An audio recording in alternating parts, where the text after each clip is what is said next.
Guys, pauwi na tayo ngayon. So nabalikan ko na si Lolo Tibar at naibigay na po natin ang tulong na para sa kanya. Nakakaawa yung matanda. Naabutan ko siyang nakahiga sa simento, walang banig, tapos nakapampers lang siya. May dumi.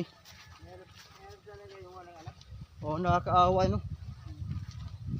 Ano siya, mabuti naman may nag-aasikaso sa kanya, no? Oo, kumaganak lang. Hindi naman siya pinababayaan. May asawa yun, hiwalay. Kasi wala namang May asawa sa dati. Wala nang gamit.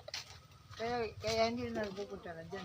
Hiniwala yan siya ng asawa niya. Hindi naman, wala nang pakinabang. Ano? Pero nung bago siya nabulag, may asawa siya, tay. Oo, may asawa siya. Kaya pala siya iniwan dahil nabulag. Kaya mahirap talaga yung hindi maganda yung binatan.